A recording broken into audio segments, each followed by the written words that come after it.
ओम नमो भगवते वासुदेवाय। भक्तों, आपका हमारे चैनल में हार्दिक स्वागत है।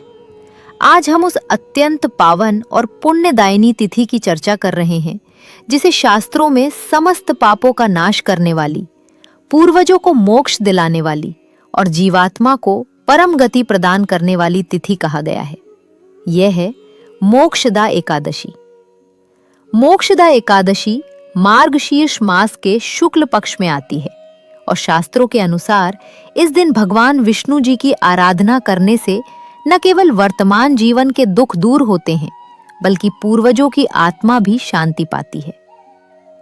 इस वर्ष 2025 में मोक्षदा एकादशी का व्रत अत्यंत विशेष है, क्योंकि एकादशी तिथि 30 नवंबर को रात 9:29 से प्रारंभ हो रही है और 1 दिसंबर 2025 की शाम 7:01 पर समाप्त होगी। उदय तिथि के अनुसार व्रत 1 दिसंबर 2025 को रखा जाएगा।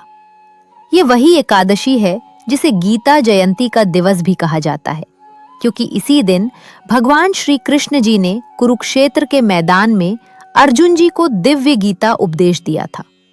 इसलिए यह तिथि न केवल व्रत के लिए बल्कि आध्यात्मिक जागरण और धर्म के गहन चिंतन के लिए भी अत्यंत उपयुक्त मानी गई है। कहते हैं कि मोक्षदा एकादशी का व्रत स्वयं भगवान श्री कृष्ण जी ने युधिष्ठिर को बताया था। भगवान ने समझाया कि ये वह व्रत है जो जीवात्मा को जन्म मरण के चक्र से मुक्त करके शुद्धता और शांति की ओर ले जाता है। इस एकादशी का नाम मोक्षदा इसलिए पड़ा क्योंकि यह मनुष्य के लिए मोक्ष प्राप्ति का मार्ग प्रशस्त करती है।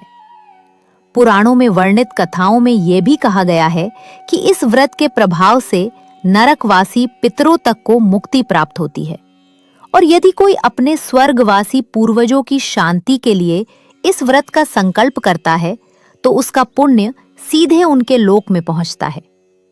इसलिए अनेक लोग इस तिथि पर विशेष रूप से पितरों की शांति के लिए पूजा, जप और दान पुण्य करते हैं। इस दिन प्रातःकाल शीघ्र उठकर शुद्ध जल से स्नान करके मन को शांत और पवित्र रखें। घर में भगवान विष्णु जी का चित्र या मूर्ति स्थापित करें, दीपक जलाएं, गंगा जल का छिड़काव करें और पूरे स्थान को सात्विक बनाएं। भगवान की आराधना करते समय भाव अत्यंत महत्वपूर्ण माना गया है, इसलिए श्रद्धा और विनम्रता के साथ प्रार्थना करें। फल, पुष्प, तुलसी दल, धूप, दीप और नैवेद्य अर्पित करें। दिन भर उपवास रखें। यदि आप पूर्ण निर्जल नहीं रख सकते तो फलाहार का सेवन किया जा सकता है, परंतु मन और वाणी को संयमित रखना सबसे आवश्यक है। रात्रि में भगवान विष्णु जी के नाम का कीर्तन करें, गीता का श्रवण करें या पाठ करें, क्योंकि इस तिथि पर गीता पाठ का पुण्य असीम माना गया है। अगले दिन जब द्वादशी तिथि का पुण्य काल आए तब व्रत का पारण करें।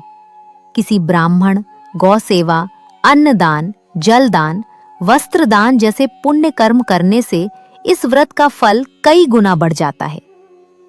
शास्त्रों में यह स्पष्ट रूप से कहा गया है कि मोक्षदा एकादशी का व्रत करने से मनुष्य के अनेक जन्मों के पाप समाप्त होते हैं और आत्मा एक दिव्य प्रकाश की ओर अग्रसर होती है, जहां भय, दुख, चिंता, मोह और कर्म बंधनों का अंधकार समाप्त हो जाता है। ये व्रत उन सभी लोगों के लिए अत्यंत श्रेष्ठ है जो अपने जीवन में आध्यात्मिक उन्नति, मानसिक शांति, पूर्वजों की मुक्ति या जीवन की कठिनाइयों से राहत की कामना रखते हैं। मोक्षदा एकादशी केवल एक व्रत नहीं, बल्कि आत्मज्ञान, धर्म, सत्य, प्रेम और कर्तव्य की याद दिलाने वाला दिव्य अवसर है।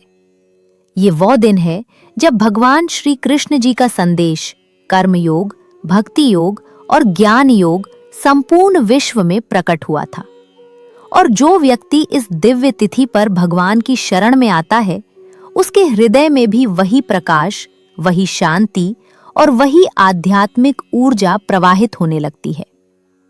अंत में सभी श्रद्धालु भक्तों के लिए मेरा यही निवेदन है, इस दिन मन को शांत रखें, अहंकार, क्रोध, शिकायत और नकारात्मक विचारों का त्याग करें। भगवान के चरणों में अपने मन, वाणी और कर्म को समर्पित करें। ओम पूर्यस्व भगवन् विष्णु मार्गम मोक्षस्य देहि मे। ओम नमो भगवते वासुदेवाय।